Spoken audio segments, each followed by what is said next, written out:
Okay, Italian meringue is that super fluffy egg white concoction you can add to buttercreams and macarons, and it's made by pouring a super hot sugar syrup into egg whites, which you then whisk at high speed. Now, it's the most stable of the meringues, and that's because of the sugar syrup. We have to heat it to such a high temperature such that it evaporates off most of the water and leaves behind a super thick syrup, and that syrup coats the inside of the meringue, giving it structure. If you compare this to a Swiss meringue, which is only heated to 160 degrees Fahrenheit, that's more or less just dissolving the sugar and the water contained in the egg whites. And that's a bit more watery and more thinner. Now, if you look at many resources online, they say that Italian meringue is cooked because of the super high heat of the sugar syrup.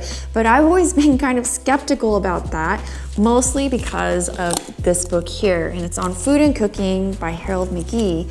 He states specifically regarding Italian meringue that, quote, because much of the syrup's heat is lost to the bowl whisk and air, the foam mass, or the meringue, normally gets no hotter than 130 or 135 degrees Fahrenheit, which is insufficient to kill salmonella. Now, I've never seen any data or evidence that points in either direction, so that's what I'm gonna look at today. Let's figure out if Italian meringue is cooked.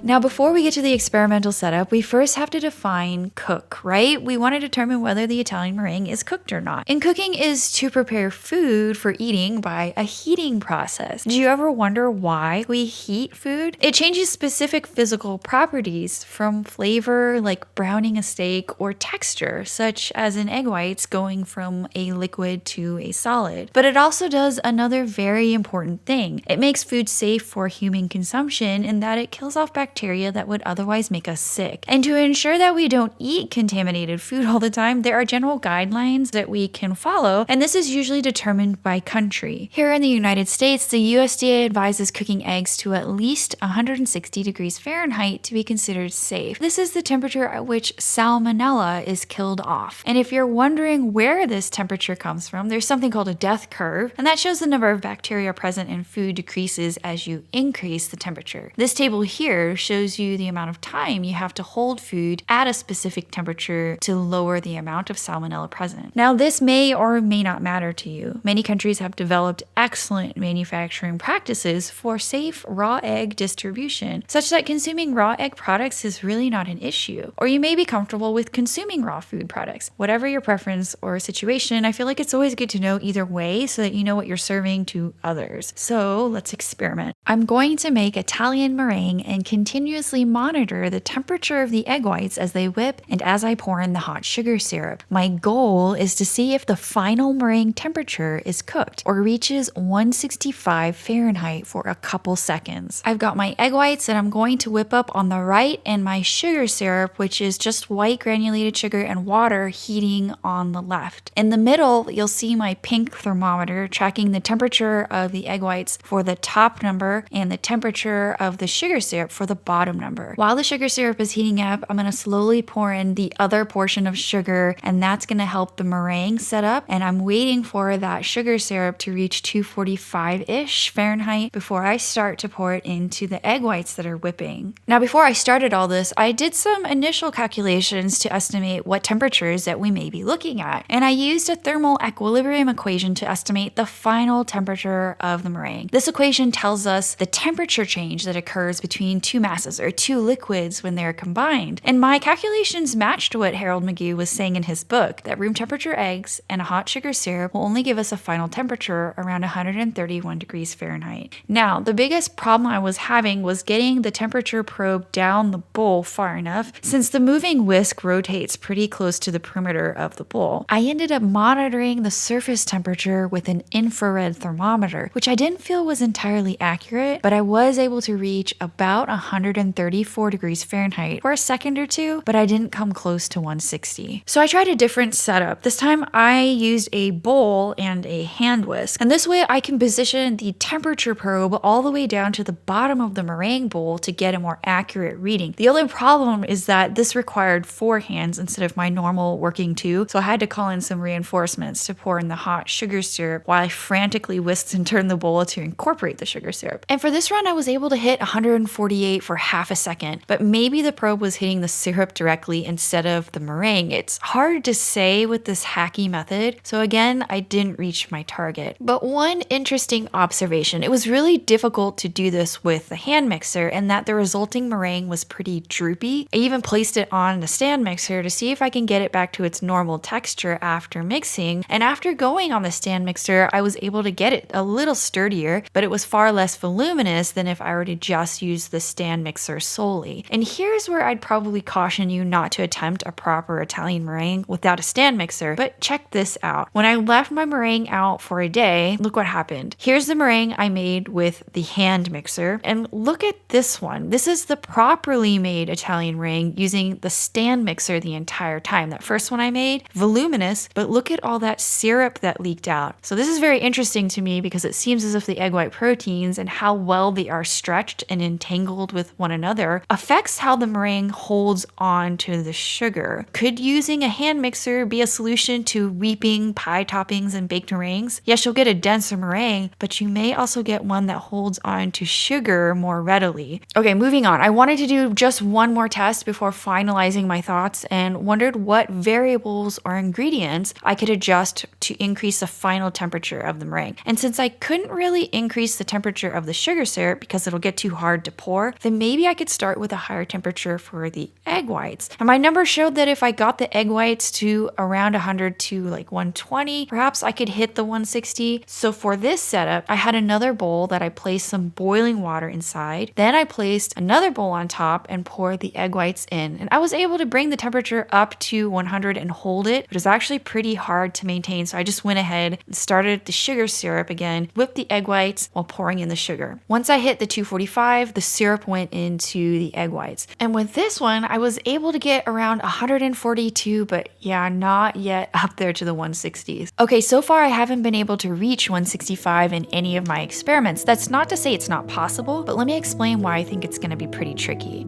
I think what's happening is that although my equation states that I theoretically can reach 165, I realize that I'm leaving out a huge variable. Meringue is inherently a foam, and a significant component of any foam, whether it be mousse or whipped cream or meringue here, is air. It's really the third component of an Italian meringue, and since I'm introducing so much of it into the egg whites, the temperature matters. All three things, the hot syrup, the room temperature egg whites, and the room temperature air are all intermingling with each other and meeting at a temperature in the middle. And given that it's difficult to increase the temperature of these three things simultaneously before and during mixing, it's going to be hard to reach 165, at least in my home kitchen. Okay, what am I gonna do with this information? So I was initially very interested because I want to make more Italian meringue buttercream. And there's a slight workaround for this. We can use pasteurized or carton egg whites. And I've messed around with my recipe a little bit. I'm finding that it's not a direct one-to-one swap. Having to increase the amount of pasteurized egg whites to get the same texture. I don't know if it's the brand that I'm working with, but I'm gonna have to experiment a little further. On any application where the meringue is cooked further, like a macaron, I'm happy to use Italian meringue. I love the Italian method for making macarons, but in conclusion, based on my experiments today, in my opinion, I would have to say that Italian meringue is not cooked.